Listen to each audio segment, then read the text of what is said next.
I mean advance का मतलब क्या होता है ना? The dictionary meaning of advance is forward movement of development और improvement. Improve means the things make something better, मतलब है ना, जो हम अभी सीख रहे हैं उससे थोड़ा सा उससे better. All in all we have to improve our basic knowledge को हम थोड़ा सा मास्टर उसमें इम्प्रूव कर रहे हैं. तो जावा बेसिकली डिवाइड किया गया है into two part. Java divided into two part. Core Java जिसे बोला जाता है J2SE, अभी पढ़ रहे थे वो हम लोग J2SE पढ़ रहे थे, ठीक है. एंड एडवांस जावा इसको बोल रहे हैं J2EE या JEE, इसको बोल रहे हैं एडवांस जावा, ठीक है.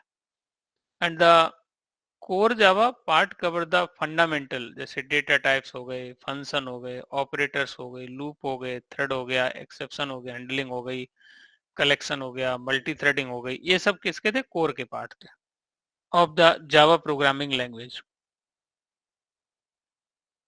It is used to develop general purpose application, whereas advanced Java covers the standard concept such as, जैसे इन्होंने कहा डेटाबेस कनेक्टिविटी एडवांस में आ जाती है, networking, servlet, web service etcetera, ठीक है. सो हम लोग जो पढ़ने वाले हैं वो डेटाबेस कनेक्टिविटी पढ़ने वाले हैं, नेटवर्किंग तो नहीं पढ़ने वाले.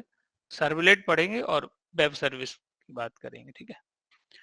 In this section, we will discuss what is advanced Java and its benefit, uses, topic of advanced Java and difference between core Java and advanced Java. दोनों में difference है क्या? ठीक है. It is a part of the Java programming language. It is an advanced technology or advanced version of Java, specially designed to develop web-based, network-centric or enterprise application. It include the concept like, जैसे इसमें servlet का concept include हो जाता है, GSP का concept include हो जाता है, जेडीबीसी आ जाता है, आरएमआई आ जाता है, सॉकेट प्रोग्रामिंग आ जाता है.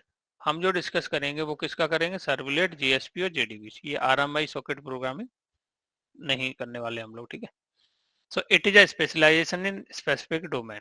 Most of the application developed using advance Java use two tier architecture, client and server. Basically two tier, एक क्लाइंट हो गया जो यूआई यूजर जिसको यूज कर रहा है वो क्लाइंट हो गया, और सर्वर जहां पे आपका एप्लीकेशन रन हो रहा है. So and all application that run on server can be consider as advance Java. जो सर्वर पे जितने भी एप्लीकेशन रन हो रहे होंगे उन्हें कहते हैं क्या हम लोग? Advance Java application. मतलब मैं जैसे मैंने ये लिखा www.google.com, तो ये भी कहाँ सर्वर पे ही चल रहा होगा, ठीक है. कोई भी वेबसाइट ओपन कर रहा हूँ वो सर्वर पे ही चल रही होगी, राइट. तो ये किस में आ जाता है? Advance Java. Why advance Java? It is simplifies the complexity of building entire application, है ना. मतलब कितने भी टायर का एप्लीकेशन हम लोग बना सकते हैं. Standardized and API between component and application server container. JEE application server and container provide the framework services. Benefit of advance Java क्या है? The four major benefit of advanced Java that are network centric, process simplification and futuristic imagine standard. JEE advanced Java provide library to understand the concept of client server architecture for web based application. Web based application वो application होते हैं जो web internet पे चलते हैं, ठीक है, I mean server पे रन होते हैं. सो we can also work with web and application server such as, जैसे इसमें वेब सर्वर के साथ में हम काम कर सकते हैं और एप्लीकेशन सर्वर के साथ में वर्क कर सकते हैं. जैसे इन्होंने एक Apache Tomcat and GlassFish, ये बेसिकली क्या सर्वर के एग्जांपल है. Using these server we can understand the working of HTTP protocol. So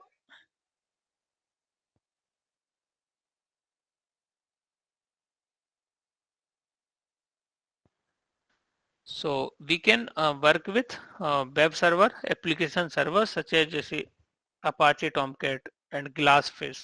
Apache Tomcat server है जहां पे हम अपना एप्लीकेशन डिप्लॉय करेंगे, एप्लीकेशन को रन करेंगे. एंड Glassfish ये आपका क्या है? एप्लीकेशन सर्वर है. Using these server we can understand the working of HTTP protocol. So HTTP का फुल फॉर्म होता है hyper text transfer protocol. Okay, so आप ये जो URL हिट कर रहे हो ना, इनके डोमेन में आपका ये HTTPS लग के आता है आपका ना. तो ये बेसिकली क्या है, प्रोटोकॉल है. It can not be done in, ये कोर के अंदर नहीं है. कोर के एप्लीकेशन में हम लोग HTTP रिक्वेस्ट नहीं भेज सकते. Okay, it is also important understand the advance Java if you are dealing with जैसे trading technology like Hadoop, cloud native, data science. अगर इनके साथ डील कर रहे हो तब भी हमें किसकी जरूरत पड़ने वाली है, एडवांस जावा की. It provide set of service API and protocols. इसमें सेट ऑफ सर्विसेज होती हैं, जैसे API होती है और प्रोटोकॉल्स होते हैं. That provide the functionality which is necessary for developing multi tiered application, है ना. Multi tiered web based application हम लोग डेवलप कर सकते हैं. There is number of advance Java framework like Spring. अब इसमें कुछ फ्रेमवर्क्स की बात कर रहे हैं, जैसे स्प्रिंग हो गया. टायर्ड का तो मतलब समझ नहीं आया, टायर्ड क्या होता है? टायर्ड का मतलब जैसे हम लोग जैसे tired one tired, to tired. मतलब जैसे होता है ना कि वन टायर्ड का लेयर। मतलब आपने अपना एप्लीकेशन बनाया और सारा कोड कुछ एक ही क्लास में लिख दिया. ठीक ठीक है. टू टायर का मतलब यहाँ पे हो गया कि एक आपकी UI हो गई, जैसे हम इसमें करते हैं कि एक आपकी ये UI हो गई और ये आपका क्या हो गया, कोई यहाँ पर कंट्रोलर है, आपने रिक्वेस्ट की, यहाँ से रिस्पॉन्स मिल गया, तो ये टू टायर हो गया आपका. ठीक है. अब आप यहाँ पे जैसे UI अलग हो गई, कंट्रोलर अलग हो गया, सर्विस अलग हो गया, राइट, है ना. डाव अलग हो गया, डेटाबेस अलग हो गया, राइट. और इसमें क्या होता है कि यस। जैसे MVC आगे पढ़ेंगे, वो थ्री टायर एप्लीकेशन बोला जाता है इसको.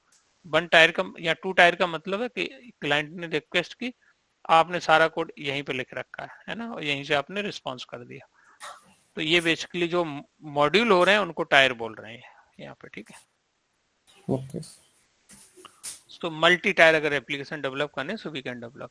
There is a number of advance Java. Advance Java पे काफी सारे फ्रेमवर्क हैं, जैसे स्प्रिंग एक फ्रेमवर्क है, हाइबरनेट एक फ्रेमवर्क है, स्टर्ट्स एक फ्रेमवर्क है. That enable us to develop secure transaction based web application such है. जैसे बैंकिंग एप्लीकेशन डेवलप करना हो आपको, है ना, इन्वेंट्री मैनेजमेंट एप्लीकेशन करना हो, इंश्योरेंस बेस्ड एप्लीकेशन बनाना हो आपको, राइट. तो वो सारे एप्लीकेशंस हम डेवलप कर सकते हैं. Difference between core Java and advance जावा. तो कोर हमें पता ही है कि कोर में हमने क्या क्या सीखा था. ठीक है. और एडवांस में हम लोग बेसिकली वेब एप्लीकेशन सीखने वाले हैं. So use it is use to develop, जैसे जनरल पर्पज अगर एप्लीकेशन बनाने हैं तो कोर यूज कर लो. अगर वेब बेस्ड एप्लीकेशन बनाने जो इंटरनेट पे चलते हैं तो एडवांस जावा यूज करना. It does not deal with database, जैसे सॉकेट प्रोग्रामिंग के साथ ये डील नहीं करता. And it deal with socket programming and DOM and network applications. इसको बोलते हैं सिंगल टायर आर्किटेक्चर. ये आपका क्या होता है, मल्टी टायर आर्किटेक्चर होता है. It is a Java standard addition होता है, मतलब JSE. और ये आपका होता है JEE, जावा एंटरप्राइज एडिशन. ओके. कई बार इसको J2SE बोल देते हैं, इसको J2EE बोल देते हैं. ओके. इट, अब ये आपका कहाँ पे, इट प्रोवाइड्स, जैसे कौन से पैकेज प्रोवाइड करता है, तो एक वन ऑफ पैकेज इसमें लैंग पैकेज है, Java dot lang dot star package. अब एडवांस जावा में पैकेज कौन सा है, जावा डॉट सर्वलेट पैकेज है आपका. ठीक है. तो मेन जो आपका आई मीन इम्पोर्टेंट जो पैकेज है उसकी ये बात कर रहे हैं. हालांकि पैकेज तो काफी सारे हैं कोर में. एडवांस जावा टॉपिक और सिलेबस क्या क्या इसमें है, और इसमें वेब एप्लीकेशन क्या होता है, वेब क्लाइंट क्या होता है, वेब सर्वर क्या होता है, how do client and server communicate, कैसे करते हैं client and server. HTTP protocol basics क्या होते हैं, HTML लैंग्वेज बेसिक, मतलब HTML लैंग्वेज बेसिक्स क्या है, TCP IP पोर्ट URL क्या होते हैं, नीड फॉर वेब कंटेनर की नीड क्या होती है, वो ये सारे टॉपिक्स इसमें हम सीखने वाले हैं. ये आपका किसके अंदर आ रहा है, basic of web application. Web container and web application project setup की बात करें तो to setup Tomcat container on machine, to setup servlet JSP project in Eclipse, to configure dependency of servlet JSP API, web application project structure. ये सब हम इसमें देखने वाले. थर्ड इसमें सर्वलेट है. तो देखेंगे इसमें कि सर्वलेट क्या होती है ना, व्हाट आर सर्वलेट्स, कितने टाइप्स की सर्वलेट हैं और कैसे हम अपनी खुद की सर्वलेट बना सकते हैं, and what can they do and why they are, इनकी जरूरत क्या है, क्या मतलब कर सकती है, and how do servlet look, code में कैसी दिखती है सर्वलेट्स। इसमें HTTP मेथड्स होते हैं कुछ, get, post, put, delete, trace, options. Get post request क्या होती है आपकी, डिफरेंस इन दोनों में डिफरेंस क्या है, ठीक है, गेट पोस्ट में। सर्वलेट का लाइफ साइकिल क्या होता है, okay. Servlet context and servlet config, ये दो ऑब्जेक्ट होते हैं, बहुत पॉपुलर ऑब्जेक्ट है। इनका क्या यूज है, forwarding and redirecting of request क्या होती है, ये बेसिकली एडवांस जावा का सिलेबस है। अब इसमें आता है सेशन। सेशन में देखेंगे कि सेशन होता क्या, what is session and why it is required, जरूरत क्या है, how to get a session, कैसे गेट कर सकते हैं, ओके। इसका जनरल एक आइडिया देता हूं मैं आपको कि जब आप अपने किसी भी एप्लीकेशन में लॉग इन कर लेते हो यूजर नेम एंड पासवर्ड से, तो आपका एक सेशन एक्टिवेट हो जाता है। तो आप जो भी एक्टिविटी कर रहे हैं आप उसे एक सेशन के अंदर ही कर रहे हो। आप एक बार साइन आउट कर लिया, आप सेशन से आउट हो जाएंगे। तो हर एक कोई जो लॉग इन करता होगा उसके लिए एक सेशन क्रिएट हो जाता होगा। So why it is required and how to get session, and session information passing between client and server, और सेशन इंफॉर्मेशन पासिंग मैकेनिज्म क्या होती है, कुकीज क्या होती है ना, रीराइटिंग क्या होती है। तो ये बेसिकली आप इसको देखोगे ना, ये कौन सी मैकेनिज्म होती है कि जब किसी भी वेबसाइट पे विजिट करते हो तो वो बोलता है अलाउज कुकीज, आप ओके कर देते हो, जो भी एक्टिविटी कर रहे हो वो एक्टिविटी को आपकी को स्टोर कर रहे हैं। How to destroy session, session को कैसे डिस्ट्रॉय करेंगे, ओके। फिर इसमें क्या है, जीएसपी एलिमेंट्स क्या होते हैं, स्क्रिप्टलेट क्या है, एक्सप्रेशन क्या है, डिक्लेरेशंस क्या है, significance above element fitment into JSP life cycle, what are directives in JSP, page directive क्या होते हैं, इंक्लूड्स डायरेक्टिव क्या होती है, टैग लिब डायरेक्टिव क्या होती है, जीएसपी टैग लिब लाइब्रेरी क्या है इसके अंदर, तो उनकी बात करेंगे हम लोग, ठीक है। अगला इन्होंने बोला कि स्टड्स फ्रेमवर्क, तो ये आउटडेटेड हो गया है, इसको नहीं करने वाले हम लोग स्टड्स को, ठीक है। स्टड्स टू आर्किटेक्चर ये सब नहीं करने वाले हम लोग, ठीक है। चलिए हाइबरनेट पढ़ेंगे हम लोग, ठीक है, प्लस हम लोग स्प्रिंग पढ़ेंगे, ठीक है। तो लेट्स बिगिन।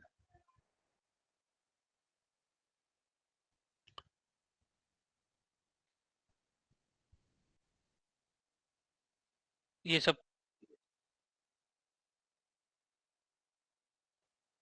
नहीं, 1.8 तो कोर होगी ना, कोर जावा। कोर जावा के टॉपिक आई थिंक आप लोगों को अभी याद हो जानी चाहिए, कौन से टॉपिक हैं। मल्टी थ्रेडिंग है, एक्सेप्शन हैंडलिंग है, कलेक्शन है, और क्या क्या है उसके अंदर, स्ट्रिंग है, और क्या है उसके अंदर, ऊप्स है, राइट। ये सब कोर जावा के टॉपिक है, राइट। एडवांस जावा में सर्वलेट है। कोर जावा में आप वेब एप्लीकेशन नहीं बना सकते, है ना, ऐसे एप्लीकेशन नहीं बना सकते जो इंटरनेट पे चले, वो उसके लिए हमें एडवांस जावा ही यूज करना होगा। अब हालांकि ये क्या हिस्ट्री ऑफ जावा है, तो आप पढ़ लेना इसको, किसने बनाई है, राइट, हु क्रिएट, और किस बेसिस पे इस पर नाम वगैरह यूज किया हुआ है। हम लोग जो पढ़ने वाले हैं वो क्या पढ़ने वाले हैं हम लोग, सर्वलेट जीएसपी।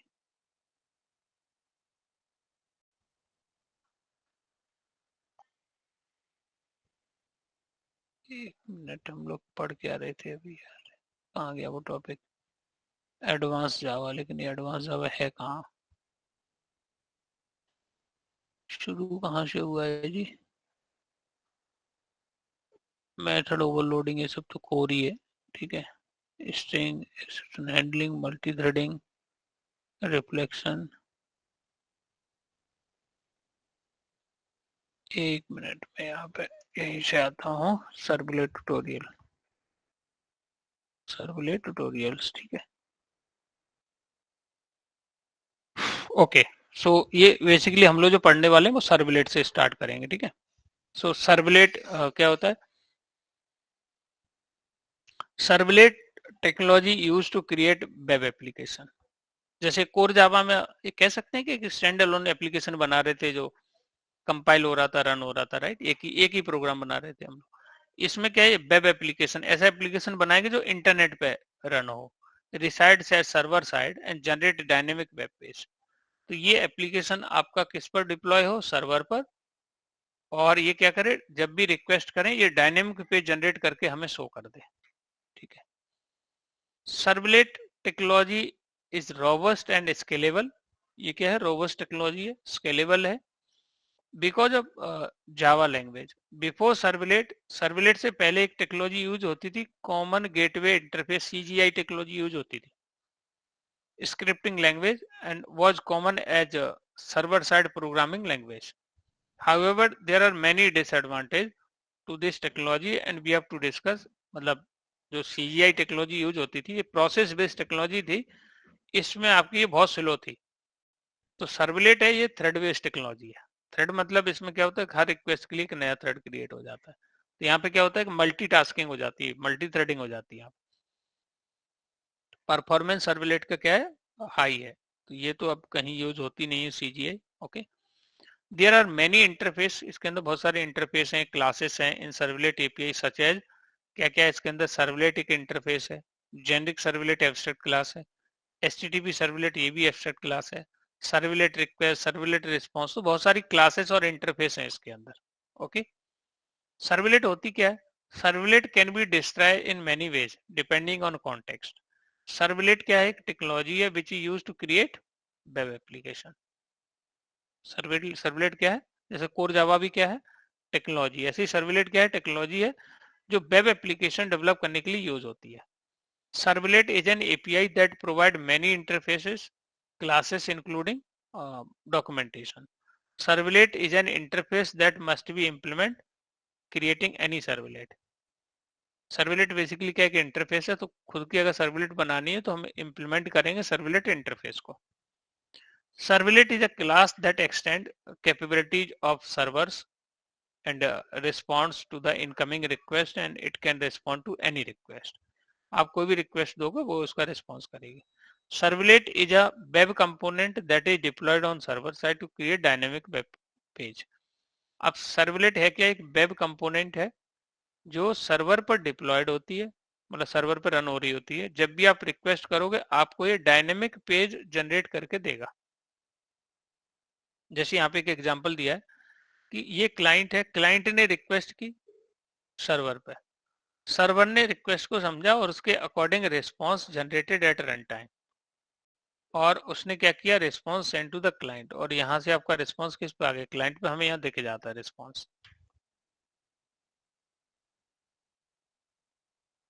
इसके बाद हम लोग बात करते हैं कि वेब एप्लीकेशन होता क्या है, what is this web application.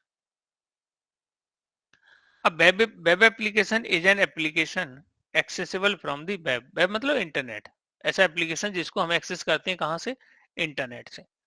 A web application is composed of the web component like servlet, JSP, filter, etc.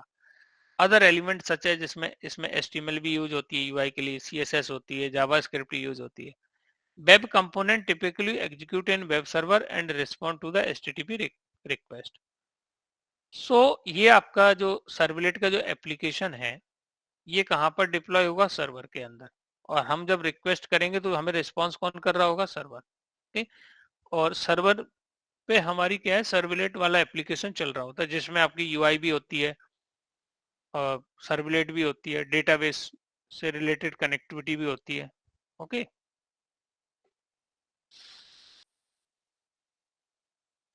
सो यहाँ पे CGI common gateway interface, common gateway interface क्या होता है, ये बेसिकली इसमें देखेंगे कि ये ओल्ड टेक्नोलॉजी है, जब ये यूज होती थी तो इसमें क्या प्रॉब्लम थी, कि सर्वलेट के अंदर जैसे ना क्या इसके एडवांटेज हैं उसकी थोड़ी बात कर लेते हैं।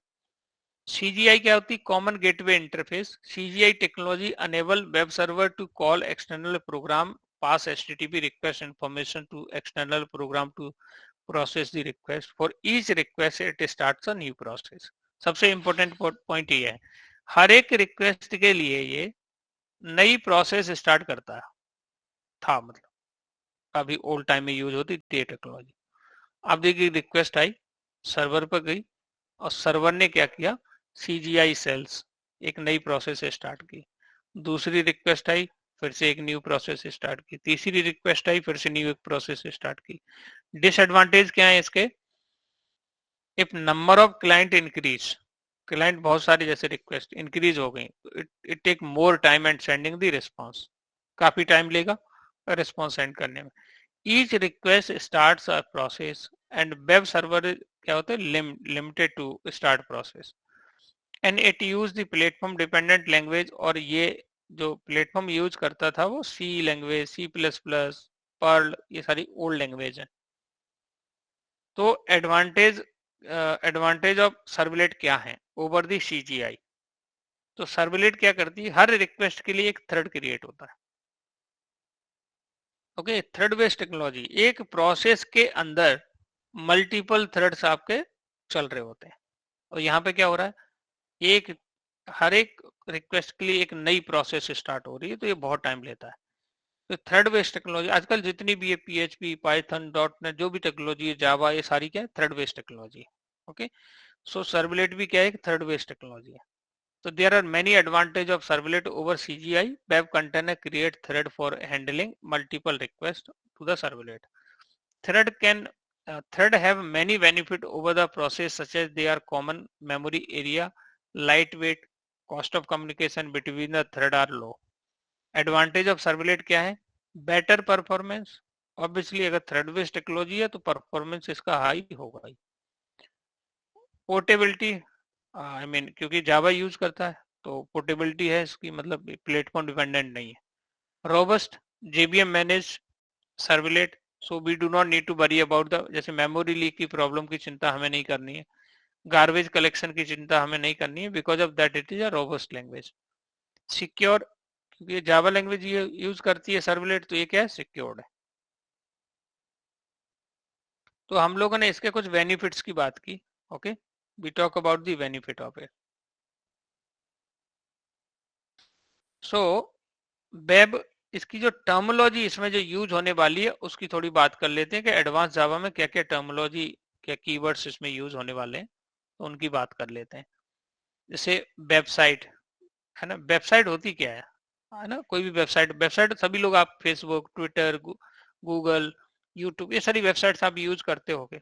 तो वेबसाइट के अंदर होते क्या है, स्टैटिक वर्सेस डायनेमिक। तो बेसिकली इसमें कुछ स्टैटिक कंटेंट होते हैं, कंटेंट मतलब पेज इंफॉर्मेशन, और इसमें कुछ डायनेमिक इंफॉर्मेशन होती है। So it is a collection of related web pages that may contain text, image, audio, video. कोई भी वेबसाइट देखोगे आप, उसमें क्या होता है, टेक्स्ट होता है, इमेजेस होती है, ऑडियो होता है, वीडियो होता है, उनसे मिल के एक पेज बनता है आपका, उसी को बोलते हैं हम क्या, वेब पेज। ओके, सो अगर इसके बारे में डिटेल में समझना हो कि स्टैटिक वर्सेस डायनेमिक क्या है, इसकी भी बात कर लेते हैं हम लोग। ठीक है, ये टर्मोलॉजी है, थोड़ा सा इसको हम ट्राई कर रहे हैं कि ये मतलब क्या क्या इनका मीनिंग क्या है। ठीक, सो स्टैटिक वर्सेस डायनेमिक का मतलब क्या है, मैं इसको ये सारा तो नहीं पढ़ रहा हूँ, मैं ऐसे ही आपको शॉर्टकट बता देता हूँ। आप कोई भी वेबसाइट यूज कर रहे हो, एनी वेबसाइट या यूजिंग, जैसे मैं यहाँ पे RGPV की वेबसाइट ओपन करता हूँ, RGPV की मान लीजिए मैंने कोई वेबसाइट यूज की, राजीव गांधी यूनिवर्सिटी। ओके, आप इसमें देख रहे होगे, इसमें देखो अलर्ट है, बहुत सारी इंफॉर्मेशन मुझे दिख रही है इसमें। ठीक है, अब इसमें अगर मैं देखूं तो ये जो इन्फॉर्मेशन है डायनेमिकली आ रही है, क्योंकि जैसे मान लीजिए कोई नोट्स, जैसे ना उन्हें नोटिस बोर्ड पे कोई कुछ बताना है, इन्फॉर्मेशन करनी है, तो ये डायनेमिक आ रहा है। अब यहाँ पे देखिए आप, इसमें जो इन्फॉर्मेशन डायनेमिकली चेंज हो रही है, राइट, वो डायनेमिक है। और अबाउट अस पेज है ना, इसमें अबाउट अस में आप देखोगे तो सेम कंटेंट ही लिखे होंगे, है ना। इनका विजन क्या है, what is the vision of them, से विजन क्या है ना, वाइस चांसलर का मैसेज क्या है, राइट। ये देखिए स्टैटिक कंटेंट है, स्टैटिक कंटेंट कहाँ बनते हैं, HTML के अंदर। ओके, और बाकी आप अगर इसमें देखोगे, जैसे एडमिशन है, डिपार्टमेंट, ये कुछ इंफॉर्मेशन जो डायनेमिक आ रही है वो डायनेमिक है, और जो फिक्स लिखी हुई है उसे क्या बोलेंगे हम लोग, स्टैटिक बोलेंगे। जैसे स्टूडेंट की इंफॉर्मेशन है, लॉगिन पेज है, टाइम टेबल है, ये सब क्या है, डायनेमिक है। ठीक है गाइस, तो स्टैटिक का मतलब जो इन्फॉर्मेशन फिक्स हो वो HTML में लिख दी जाती है। सर्वलेट क्या करती है, डायनेमिक पेज जनरेट करती है। जैसे मैंने लॉगिन पे क्लिक किया, ये मुझे जो पेज दिख रहा है ये सर्वलेट ने जनरेट किया होगा। यहां से जो मैं यूजर नेम पासवर्ड डालूंगा सो ऑथेंटिकेशन चेक होने के बाद मुझे जो रिजल्ट आएगा फाइनल, वो भी क्या होगा, वो डायनेमिक पेज जनरेट होके आया है ना, that came the result as dynamic. तो स्टैटिक का मतलब जो कंटेंट फिक्स लिखे हो, है ना, और जो इन्फॉर्मेशन आपका पेज नया जनरेट होकर आ रहा है वो क्या हो गया, डायनेमिक। तो ये बेसिकली स्टैटिक वर्सेस डायनेमिक था। और सर्वलेट है वो डायनेमिक पेज जनरेट करती है, HTML है उसके अंदर स्टैटिक पेज बनाए जाते हैं, ठीक है। HTTP क्या होता है? So it is data communication मतलब डेटा कम्युनिकेशन प्रोटोकॉल है। प्रोटोकॉल का मतलब आप समझते हो कि नहीं गाइस? प्रोटोकॉल का क्या मीनिंग होता है? रूल्स, है ना, जो रूल्स होते हैं। तो यहाँ डेटा कैसे कम्युनिकेट करेगा, उसके कुछ रूल्स हैं, तो उसको बोलते हैं HTTP। Use to establish communication between client and server. आपने UI से कोई रिक्वेस्ट दी और सर्वलेट ने कोई रिस्पॉन्स दिया आपको। ये कम्युनिकेशन का जो मीडियम है ये किसने प्रोवाइड किया? HTTP ने, ठीक है। HTTP। सर इसको डायनेमिक और स्टैटिक को थोड़ा एक बार और रिपीट करते हैं। जो पेज HTML में बनेंगे, HTML लैंग्वेज पता है right, hyper text markup language, right. तो HTML में जो पेज बनाएंगे हम लोग वो डायनेमिक, वो स्टैटिक होंगे। मतलब स्टैटिक का मतलब है जैसे सेम फिक्स कोई इन्फॉर्मेशन लिख दी हो आपने, वो बार बार चेंज नहीं होगी। और जो डेटा फ्रिक्वेंटली चेंज हो रहा है किसी पेज में, तो वो इन्फॉर्मेशन क्या हो जाएगी, डायनेमिक। और डायनेमिक पेज कौन जनरेट करता है? सर्वलेट जनरेट करती है। JSP जो जावा की टेक्नोलॉजी है वो डायनेमिक पेज जनरेट करेगी, और जो HTML है वो क्या करेगी, स्टैटिक पेज बनाएंगे उसके अंदर, ठीक है। सो अभी इसमें और जब एक्चुअल एप्लीकेशन बनाएंगे तो उस समय भी इसको हम समझेंगे, ठीक है। कोई भी वेबसाइट आप विजिट करो जिसमें कॉन्टेक्ट मतलब अबाउट अस लिखा हो, तो अबाउट अस में कंपनी की इंफॉर्मेशन लिखी हुई है, वो इंफॉर्मेशन वाला जो पेज है वो कहाँ बना हुआ है, HTML के अंदर। लेकिन उसमें मान लीजिए कोई आर्टिकल्स आ रहे हैं, ब्लॉग्स आ रहे हैं, जैसे बैंक का एप्लीकेशन, आप कोई भी बैंक का एप्लीकेशन ओपन करो, ICICI बैंक को आपने ओपन किया, ठीक है। अब इसमें देखो आप, इसमें ये जो बाकी जो जो इन्फॉर्मेशन है, ये जो इन्फॉर्मेशन आ रही है, ये क्या लगता है, ये स्टैटिक है या डायनेमिक है, बताइए आप। ये जो पेज आया है ये स्टैटिक है या डायनेमिक है? डायनेमिक। डायनेमिक है, क्योंकि अभी जो डायनेमिक। इन्फॉर्मेशन शो हो रही है ये क्या हो जाएगी, चेंज हो जाएगी, राइट। बट इसमें कहीं होना चाहिए एक अबाउट अस कोई पेज होगा, आई हैव टू सर्च, ये अपने आप में बहुत बड़ा एप्लीकेशन है। यहाँ पे कहीं एक अबाउट अस पेज होगा। अबाउट अस मतलब जो कंपनी के बारे में इंफॉर्मेशन लिखी होगी, वो क्या होंगे, आपके स्टैटिक कंटेंट होंगे, वो फिक्स होंगे, ठीक है। वो डायनेमिक जनरेट नहीं हो रहे हैं, वो क्या है, फिक्स है, okay, that are the fix. तो जो पेज डायनेमिकली जनरेट हो रहा है वो क्या हो गया, वो डायनेमिक हो गया, है ना। वो कौन जनरेट कर रहा है, उसको सर्वलेट जनरेट कर रही होगी उस पेज को, ओके। इस पे जो इन्फॉर्मेशन हो रही है वो डायनेमिकली शो हो रही है। कोई स्टैटिक इन्फॉर्मेशन होगी अगर इसमें हमें कहीं दिख रही है तो वो आपके HTML में बनी होगी। जैसे मैं लॉगिन पे करूंगा और लॉगिन करके जो मुझे पेज मिलेगा वो क्या है, डायनेमिक पेज है, okay. Personal banking, I don't know कि यहाँ पे कुछ ऐसी इंफॉर्मेशन होगी जो कंपनी की हिस्ट्री बता रही होगी, राइट, कि कब से शुरू हुई, किससे रिलेटेड है, ऐसी इंफॉर्मेशन लिखी होगी, तो वो सब क्या हो जाएगी, स्टैटिक हो जाएंगे। स्टैटिक किस में बनते हैं, HTML में। सो आपका HTTP रिक्वेस्ट, HTTP HTTP का फुल फॉर्म आपको हाइपर टेक्स्ट ट्रांसफर प्रोटोकॉल। तो जो क्लाइंट से रिक्वेस्ट की, ब्राउजर सॉरी सर्वर ने, सर्वर पे सर्वलेट रन हो रही है, उसने आपको डायनेमिक पेज जनरेट करके दिया। ये जो रिक्वेस्ट की और जो रिस्पॉन्स आया आपको, ये किसकी मदद से हुआ, HTTP की मदद से। इसके जो रूल्स हैं, प्रोटोकॉल्स है, वो कौन प्रोवाइड कर रहा है, HTTP। Data communication protocol HTTP provide कर रहा है। सो HTTP request, it is the request send bye computer. HTTP request होती क्या है, हम कंप्यूटर से, ब्राउजर से कोई रिक्वेस्ट सेंड करें टू वेब सर्वर, ठीक है। ये वेब सर्वर क्या होता है, इसको बहुत जल्द देखेंगे हम लोग, ठीक है, क्या होता है वेब सर्वर और एप्लीकेशन सर्वर, दोनों में कई बार डिफरेंस भी पूछ लिया जाता है।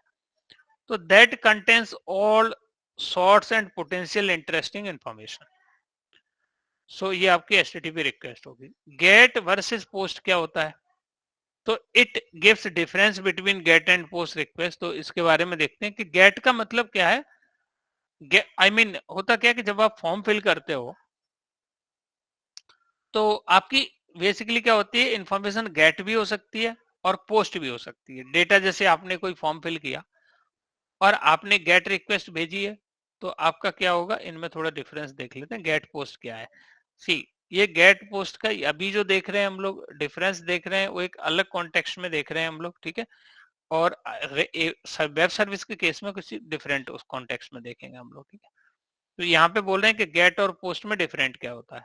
ये बोल रहे हैं कि there are many difference between get and post. आपकी रिक्वेस्ट गेट हो सकती है और रिक्वेस्ट क्या हो सकती है, पोस्ट हो सकती है, ठीक है। So let us see get क्या, in case of get request only limited amount of data can be send because data is sent in a header. Get की रिक्वेस्ट आपकी किस में जाएगी, हेडर में जाएगी। अब हेडर क्या होता है हम देखेंगे इसको, ठीक है। हेडर में जाती है तो इसमें जो डेटा आपका जाता है वो लिमिटेड डेटा जाता है आपका। पोस्ट रिक्वेस्ट क्या होता है, in case of post request large amount of data can be sent because data sent in body. यहाँ डेटा आपका बॉडी में जाता है तो आप लार्ज डेटा भेज सकते हो, ठीक है। Gate request is not secured. अब गेट आपकी सिक्योर नहीं होती है क्योंकि इसका डेटा यूआरएल में दिखता है। यहाँ पे डेटा आपको दिखेगा यूआरएल में, जब आप गेट रिक्वेस्ट से फिल करके सेंड करोगे डेटा हेडर, तो आपका रिक्वेस्ट में यहाँ दिखेगा, यूआरएल में दिखेगा, तो ये सिक्योर नहीं है। Post request secure data, data is not expose in URL bar. इस यूआरएल में डेटा पोस्ट में नहीं दिखता, तो ये पोस्ट क्या होगी, सिक्योर्ड होगी। Gate request can be book marked. तो गेट रिक्वेस्ट को क्या कर सकते हैं, बुक मार्क। जैसे मैं इस वाले यूआरएल को बुक मार्क कर लूं, बट पोस्ट को बुक मार्क नहीं कर सकते। गेट रिक्वेस्ट क्या है, आइडेम्पोटेंट है। ये जो आइडेम्पोटेंट है ना, ये बेसिकली इंटरव्यू में भी पूछ लिया जाता है। इसका मीनिंग क्या होता है, it means second request will be ignored until response of first request is delivered. Okay, जब तक ये क्या बोल रहे हैं कि इट मीन्स सेकंड रिक्वेस्ट को क्या कर दिया जाएगा, इग्नोर्ड, है ना, अनटिल ऑफ फर्स्ट रिक्वेस्ट। जब तक फर्स्ट रिक्वेस्ट आपकी डिलीवर नहीं हो जाती, सेकंड को क्या कर देंगे, इग्नोर कर देंगे। ये आपकी नॉन आइडेम्पोटेंट है। यहाँ मतलब ये नहीं होता, मतलब सेकंड रिक्वेस्ट इग्नोर नहीं की जाएगी। Gate request is more efficient. ये जो आइडेम्पोटेंट है ये हम लोग वेब सर्विस रेस्ट एपीआई में भी देखेंगे। Gate request is more efficient and use, I mean ना, मोर देन, सबसे ज्यादा यूज होती है गेट। ये बोल रही ज्यादा इफिशिएंट है यूज करने में। पोस्ट काफी लेस यूज होती है क्योंकि ये क्या है, basically use less than, I mean get से कम यूज होती है। ओके, तो ये हमने गेट और पोस्ट में डिफरेंस देखा। Get request the data from specified resource. Post क्या होता है, it submit process data from specified resource. तो जैसे फॉर एग्जांपल, जैसे get register DAO dot JSP, और गेट में आपने लिख दिया name is equal to value and name two is equal to value, यहाँ पे ऐसे लिख दिया।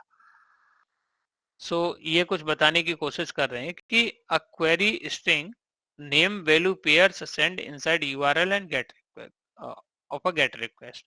गेट रिक्वेस्ट अगर आप सेंड कर रहे हो यूआरएल से, है ना, हमने तो सीधा भेज दिया www.google.com, राइट। गेट हुई हो, पोस्ट हुई हो, हमें मतलब ही नहीं है इससे। लेकिन इंटरनल मतलब क्या चीजें होती हैं वो थोड़ा सा इसको समझते हैं हम लोग, ठीक है। So as we know that data is sent in a request header. आपका डेटा कहाँ जाएगा, रिक्वेस्ट हेडर के अंदर जाएगा। In case of request header, in the default request type let us see information, server के पास क्या इंफॉर्मेशन जाती है। सो ये बेसिकली क्या है, इन्होंने यहाँ पे भेजा कि होस्ट क्या है, www.javatpoint.com। ओके, तो इसमें जो गेट आपका क्या जा रहा है कि रजिस्टर डाओ जीएसपी, और जीएसपी में आपने रवि और यहाँ पे पासवर्ड जावा दे दिया, और ये HTTP 1.1 इसका वर्जन है।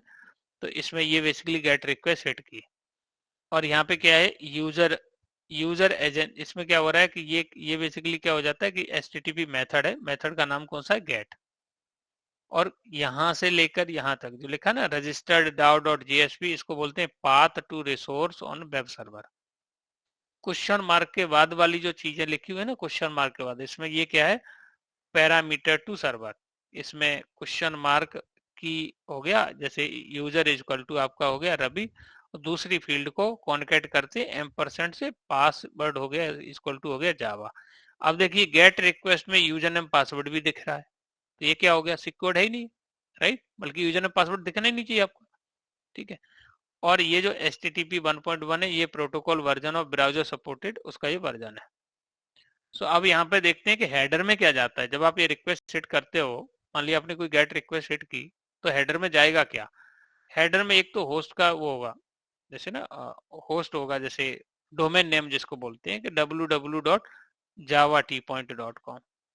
यूजर एजेंट में इन्होंने मौजिला 5.0। ये बेसिकली क्या है कि जितने भी ब्राउजर बने हुए हैं, चाहे क्रोम ले लो, है ना, एज ले लो, इंटरनेट एक्सप्लोर ले लो, ये सारे आपके इसी पे किस पे मौजिला, एक मौजिला फायरफॉक्स भी आता है, राइट, तो उस पे उसको ये इंटरनली यूज कर रहे होते हैं क्योंकि ओपन सोर्स है। Accept text XML, text HTML, बहुत सारी इंफॉर्मेशन जाती है आपकी हेडर के साथ में। फिर इसमें एक्सेप्टेड लैंग्वेज, मतलब जो लोकल हमने पढ़ा था कोर जावा में I18 में, तो वो लैंग्वेज भी कौन सी, जैसे किस कंट्री में आप उस एप्लीकेशन को ओपन कर रहे हो, तो वो सारी इंफॉर्मेशन भी जाती है। एक्सेप्ट एनकोडिंग और भी बहुत सारा कुछ ISO स्टैंडर्ड इसमें जाता है, keep alive 300, connection keep alive, इस टाइप की इंफॉर्मेशन रिक्वेस्ट हेडर में जाती है आप। सो ये बोल रहे हैं कि some other feature of get request क्या है, इट रिमेन्स इन, ये ब्राउजर की हिस्ट्री में रह जाता है, इसको बुकमार्क कर सकते हैं, इसको कैशेड कर सकते हैं, मतलब स्टोर कर सकते हैं कैशे में। And it have length restriction, मतलब बहुत ज्यादा नहीं ले जा सकते डेटा इसमें। It should never be used when dealing with sensitive data के, अगर यूज है जैसे यूजर नेम पासवर्ड जैसे डेटा है, तो उसमें इसको डील नहीं कर सकते। It should only B use for retrieving, केवल डेटा गेट करने के लिए यूज करते हैं हम लोग जनरली, है ना, gate request. Anatomy of a post request क्या होता है, जैसे आपने एक गेट देखी थी हमने, या एक दूसरा हम देख रहे हैं post request. A query string name value pairs, it's send in HTTP message body for a post request, ठीक है। अब गेट में आप अगर देख रहे हो यहाँ पे, तो ब्राउजर में दिख रहा है यूजर नेम एंड पासवर्ड, है ना। अब ये सेम चीज पोस्ट में क्या रहता है, पोस्ट में बोल रहे हैं ये कि नेम और वैल्यू का जो पेयर है is sent in HTTP message body for a post request, तो ये हमेशा किस में जाएगा, बॉडी में जाएगा, ना कि हेडर में। वो हेडर में जा रहा है, ये बॉडी में जा रहा है। तो पोस्ट रजिस्टर्ड जैसे डाओ, सेम इन्होंने जैसे गेट कर रहे थे ऐसे इन्होंने पोस्ट रिक्वेस्ट सेट की है यहाँ पे। तो होस्ट नेम क्या है, www.java.tpoint.com, और प्लस इसमें क्या है कि name 1 equal to value, and ये लगाया, और नेम 2 इक्वल टू वैल्यू। अब यहाँ पे जो इसका हेडर बनेगा वो कुछ इस तरीके से बनेगा। तो ये हम पहले डिस्कस कर चुके हैं कि HTTP वो गेट मेथड था, ये क्या है, पोस्ट मेथड है आपका। मतलब आप यहाँ से कोई रिक्वेस्ट सेट कर रहे हो यहाँ से, तो वो रिक्वेस्ट आपकी किस टाइप की है, गेट टाइप की है या पोस्ट है, डेटा को गेट कर रहे हो या डेटा को स्टोर कर रहे हो या डेटा क्रिएट कर रहे हो उसके अंदर। जब आप रिसोर्स क्रिएट कर रहे हो, डेटा क्रिएट कर रहे हो, तो पोस्ट रिक्वेस्ट सेट करेंगे। डेटा अगर आपको फैच करना है, निकालना है, रिट्रीव करना है, तो आप get information, gate request set करोगे। तो ये रिक्वेस्ट गेट पोस्ट और भी है, इसमें पुट है, डिलीट है, पैच है, मतलब किस टाइप के आप रिक्वेस्ट दे रहे हो उसके मेथड्स की हमें नॉलेज होना जरूरी है। तो अभी केवल दो की बात कर रहे हैं, गेट एंड पोस्ट की बात की हमने, we talk about only get and post. तो जनरली हम थोड़ा सा आइडिया ले रहे हैं कि पोस्ट में डेटा क्रिएट होता है, गेट में डेटा गेट करते हैं। लेकिन अगर गेट में डेटा आप सेंड कर रहे हो तो वो डेटा आपका सिक्योर्ड नहीं है, लिमिटेड अमाउंट ऑफ डेटा ही आप सेंड कर सकते हो।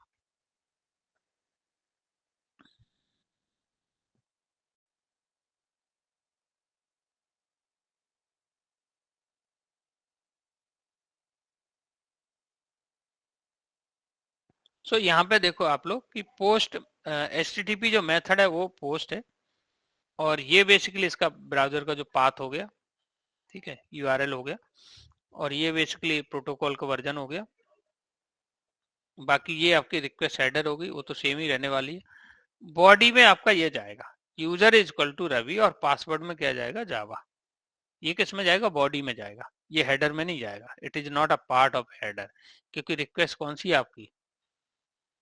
पोस्ट। और गेट के केस में क्या हो रहा था? गेट के केस में आपका यूआरएल में जा रहा है आपका यूजर नेम पासवर्ड, वो भी it is a part of header. ये सारा क्या हेडर का ही पार्ट है। So some feature of post, this request, इसको बुकमार्क नहीं कर सकते आप। This request have no restriction, इसमें कितना भी डेटा भेज सकते हो, कोई लिमिट नहीं है। दिस रिक्वेस्ट आर नेवर, इसको कैसे नहीं कर सकते इसको? रिक्वेस्ट डू नॉट रिटेन इन, ये ब्राउजर हिस्ट्री में भी नहीं रहता, ठीक है। सो अगला जस्ट हम अभी टर्मिनोलॉजी हम लोग समझ रहे हैं इसको, ठीक है। अगला जो है आपका वो क्या है? कंटेनर। कंटेनर क्या होता है, ठीक है। तो हमने अभी समझा कि स्टैटिक वर्सेस डायनेमिक क्या होता है, वेबसाइट क्या होती है, एचटीटीपी क्या होता है, एचटीटीपी रिक्वेस्ट क्या होती है, गेट पोस्ट क्या होता है ना, रिक्वेस्ट होती है गेट पोस्ट, राइट। कंटेनर क्या होता है?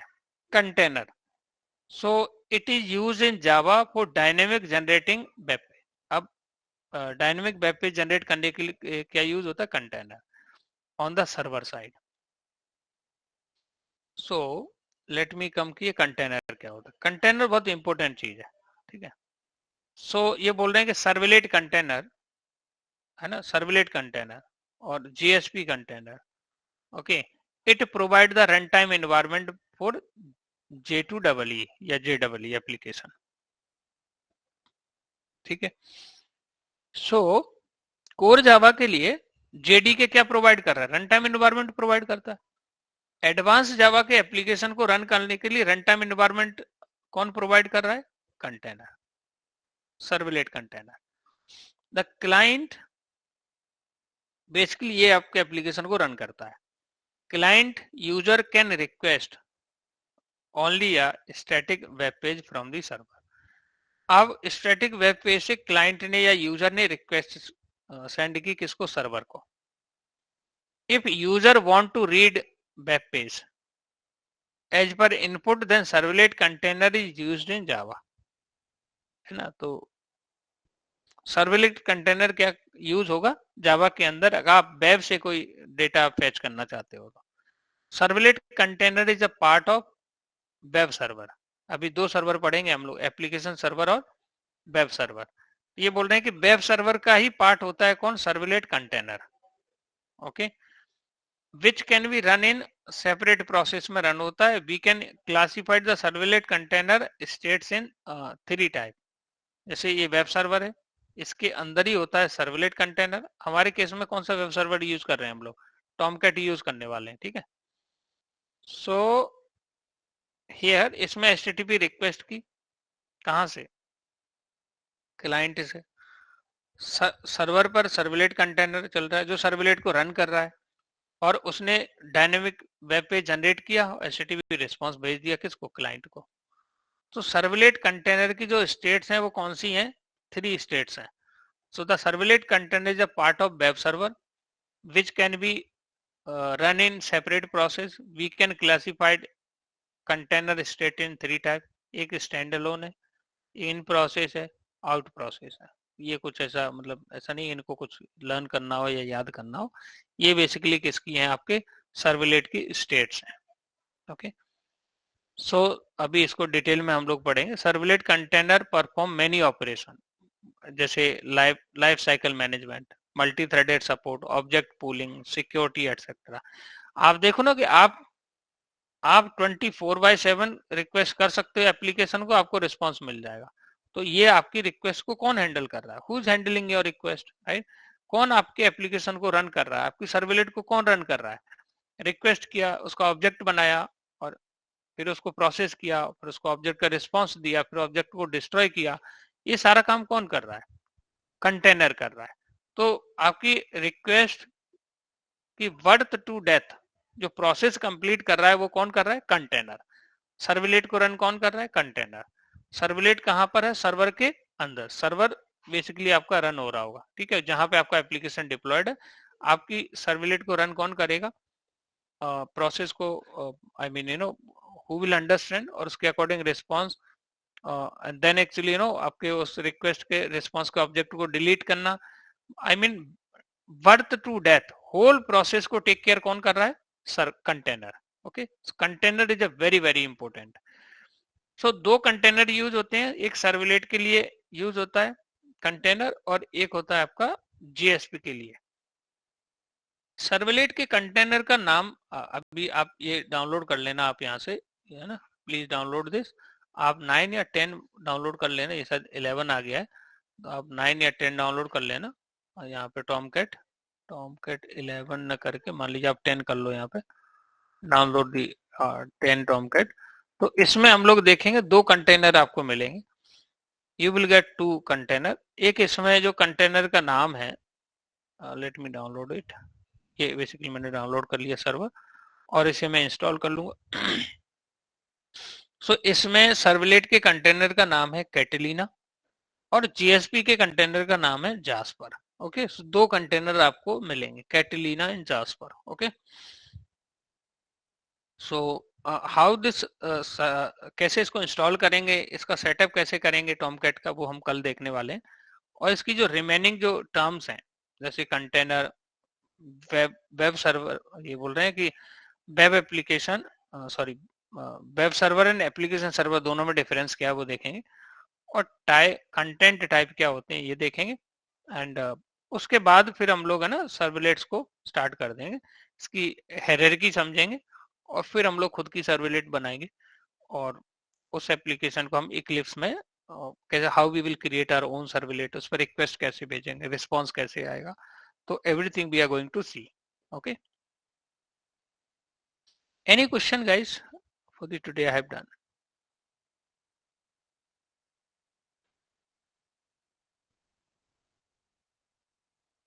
Any question? सर ये इंटरव्यू में थ्योरी सुनानी पड़ती है? नहीं, कुछ नहीं सुनाना।